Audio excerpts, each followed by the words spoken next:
और चलिए चर्चा करते हैं। बीजेपी नेता देवेंद्र त्यागी जी हमारे साथ जुड़ गए हैं। देवेंद्र जी, बहुत स्वागत है आपका।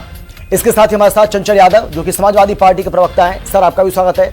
हमारे साथ डॉक्टर टीना कर्मवीर, कांग्रेस पार्टी के प्रवक्ता हैं। मैम, आपका भी स्वागत है। और हमारे साथ निरंजन पोद्दार जो कि राजनीतिक विशेषज्ञ हैं। सर, आपका भी स्वागत है।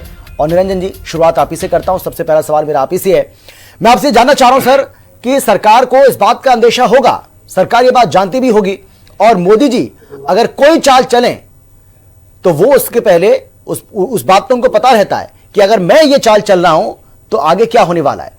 तो क्या सरकार को इस बात का अंदेशा नहीं था कि इस बिल के समर्थन में 2/3 बहुमत जुटाना इतना आसान नहीं रहने वाला है? उसके बावजूद भी उन्होंने ये चाल चली। आप इसको किस रूप में देख रहे हैं? क्या लग रहा है आपको कि मोदी सरकार की तरफ से ये एक मास्टर स्ट्रोक चला गया था कि भाई पास हो जाता है तो अच्छी बात है? उन्हें लगा होगा कि भाई महिलाओं के खिलाफ विपक्ष जाएगा, उन्हें इस बात का अंदेशा नहीं होगा, इसलिए उन्होंने ये चल दिया। ये मास्टर स्ट्रोक था कि भाई अगर पास नहीं भी होता है तब भी विपक्ष कम से कम एक्सपोज तो हो ही जाएगा, जो हुआ भी। क्या लग रहा है आपको, माजरा क्या है, वजह क्या रही कि आंकड़ा नहीं होने के बावजूद भी इसको पेश किया गया?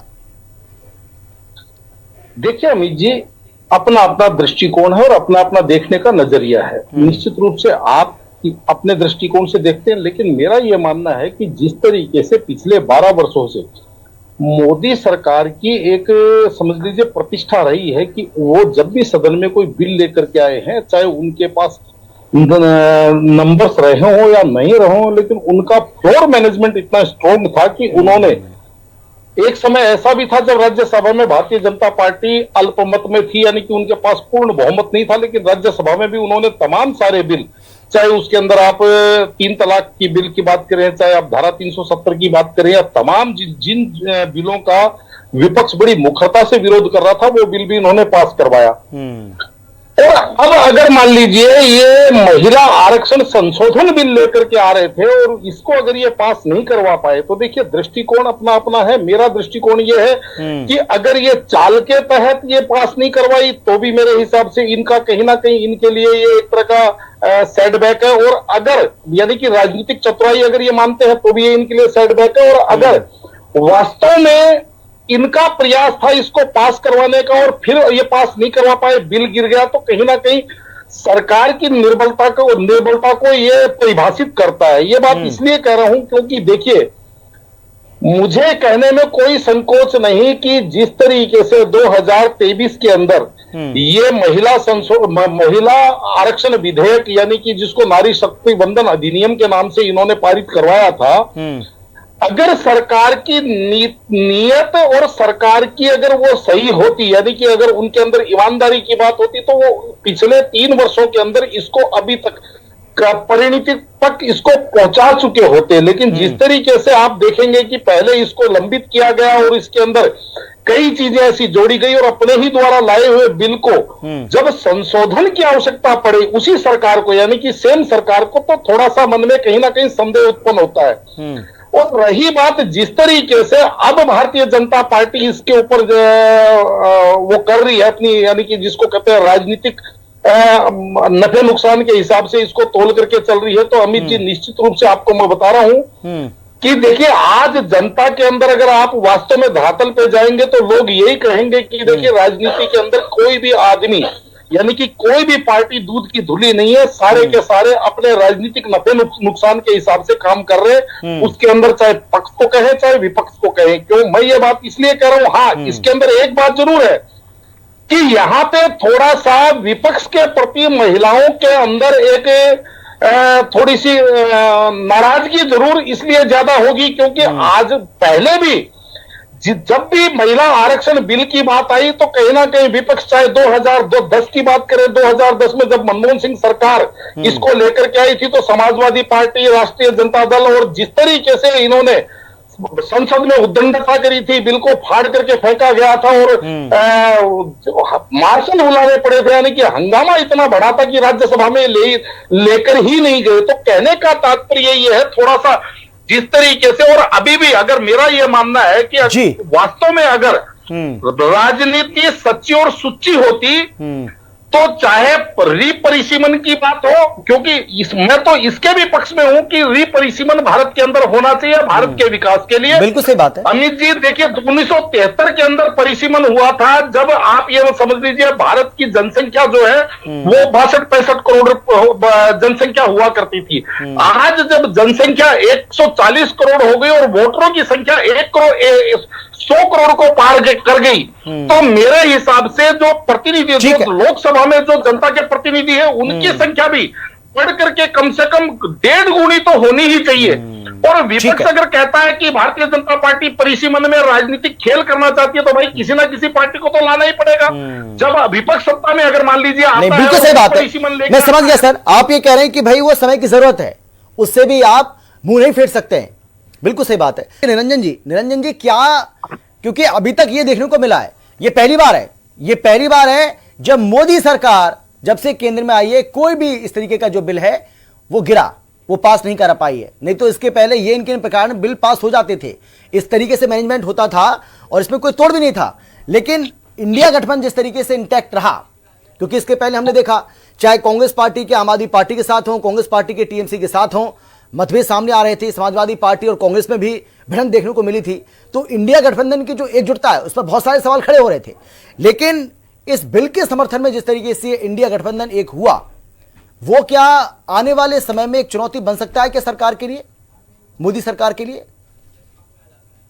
देखिए अमित जी, जिस तरीके से विपक्ष राजनीति कर रहा है, मुझे ऐसा लगता है कि भारतीय मोदी सरकार के लिए विपक्ष से ज्यादा विपक्ष खुद ही अपने आप के लिए चुनौती है।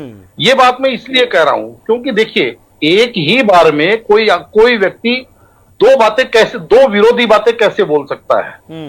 अभी अगर हम विपक्ष की बात सुने तो विपक्ष कहता है भारतीय जनता पार्टी नारी आरक्षण मतलब महिला आरक्षण की आड़ में रीपरिसीमन बिल लाना चाहती थी, जिससे वो अपनी जीत सुनिश्चित कर सके।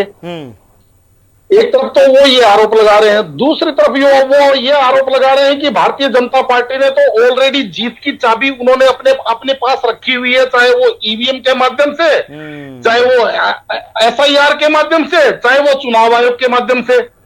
अगर ये आप पहली वाली बात सही बोल रहे हैं कि भारतीय जनता पार्टी ने जीत की चाबी अपने पास रखी हुई है, बेईमानी से भारतीय जनता पार्टी लगातार जीत रही है, तो फिर आपको इस चीज के लिए आप कैसे निश्चिंत हो सकते हैं कि रीपरिसीमन के बाद में रीपरिसीमन होने से नहीं होने से आप जीत जाएंगे, क्योंकि चाबी तो उन्होंने अपने पास रखी हुई है। और अगर रीपरिसीमन भी हो जाएगा वो फिर भी वो चुनाव जीतेंगे। सही बात है। और अगर आप ये कह रहे हैं कि भाई रीपरिसीमन से इनकी जीत सुनिश्चित हो जाएगी, तो इसका मतलब इनके पास वो पहले वाली चाबी जो आप बता रहे हैं वो आप झूठे आरोप लगा रहे हैं, पहली बात। दूसरी बात देखिए ऐसा है अमित जी, मोदी सरकार के लिए मैं एक बात कहूंगा कि निश्चित रूप से आज भारतीय जनता पार्टी को एक चीज जरूर एहसास हो रही होगी। दुर्गा चालीसा के अंदर एक चौपाई आती है कि शक्ति रूप को मर्म न पायो, शक्ति गई तब मन पछतायो। आज जिस तरीके से भारतीय जनता पार्टी 2024 से पहले एक बाहुबली सरकार हुआ करती थी, 303 और एनडीए की संख्या 360 से ऊपर, और इसी तरीके से 2019 से पहले की बात करेंगे तो बहुत मजबूत सरकार हुआ करती थी। उस समय ये तमाम जो जरूरी विधेयक थे, चाहे इसके अंदर रीपरिसीमन विधेयक हो, चाहे महिला आरक्षण विधेयक हो, उससे पहले सरकार अगर इनको ला करके इस काम का जमावड़ा सेट कर देती तो मेरे हिसाब से आज सरकार को सेटबैक नहीं होना पड़ता।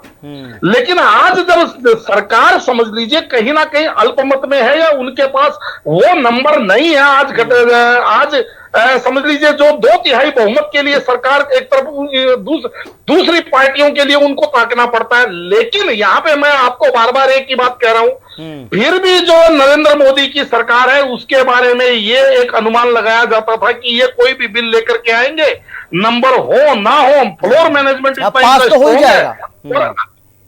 और अगर इस बार वो फ्लोर मैनेजमेंट इनका फेल हो गया तो आप ये मान के चलिए कहीं ना कहीं ये भारतीय जनता पार्टी या भारतीय जनता पार्टी के जो चाहने वाले लोग हैं उनके लिए जरूर ये मेरे हिसाब से पिछले 12 वर्षों के शासनकाल में पहली बार एक धक्का माना जा सकता है। बिल्कुल ठीक है, लेकिन बोलिए अमित जी, ऐसा है, मैं भारतीय नागरिक और भारत का एक आम आम सामान्य नागरिक होने के नाते मैं ये पूछना चाहता हूं कि क्या भारत का विकास ठीक नहीं है? भारत का विकास नहीं होना चाहिए? भारत उसी तरीके से जड़वत सिस्टम से चलना चाहिए?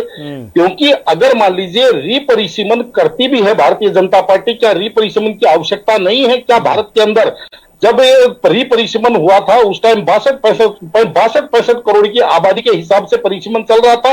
आज जब 140 करोड़ से ऊपर की जनसंख्या हो गई है, क्या प्रतिनिधित्व लोगों का नहीं बढ़ना चाहिए लोकसभा और विधानसभाओं के अंदर? और अगर प्रतिनिधित्व नहीं बढ़ेगा तो मुझे एक बात बताइए, एक आम आदमी तक उसकी प्रतिनिधि की पहुंच कैसे हो पाएगी? मेरा प्रश्न यह है कि जब भी देश के अंदर कोई भी प्रकार का कोई नया काम होता है, विपक्ष अड़ंगा क्यों लगाता है? जब नई लोकसभा बन रही थी, लोकसभा भवन बन रही थी, तो ये कह रहे थे कि मोदी अपने लिए महल बना रहा है। यानी कि कहने का तात्पर्य है उसके ऊपर अगर नेशनल एम्बुलम लग रहा है तो वो कह रहे हैं कि शेर तो जो है वो गुस्से में लगे हुए हैं। तो कहने का तात्पर्य मेरा केवल इतना सा है कि भाई जहां पे बात देश की हो वहां पे विरोध करना जरूरी है क्या?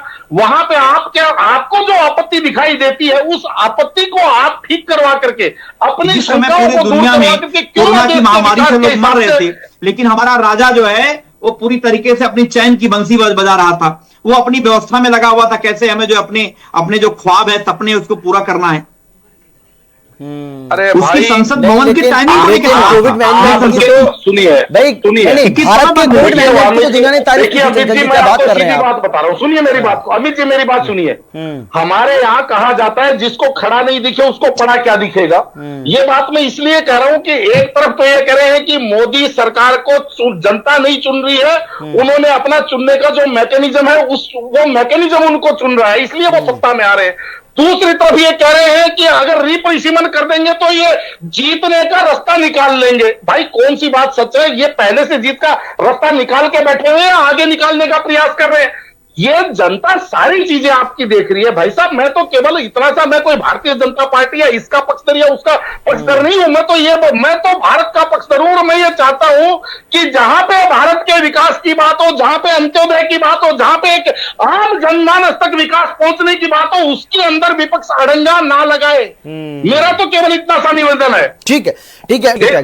देखिए अमित जी, विपक्ष इस चीज को समझ नहीं पा रहा है कि वो ये सोच रहा है कि भारतीय जनता पार्टी की सरकार कमजोर होगी अगर इस तरीके के बिल, चाहे नारी शक्ति अधिनियम हो या जो परिसीमन अधिनियम हो, इस जो देश के विकास और मातृशक्ति की जो भूमिका है उसके ठीक है, मैं समझ गया सर कि विपक्ष को इस पर सहयोग करना चाहिए था सरकार का। बहुत धन्यवाद आपका।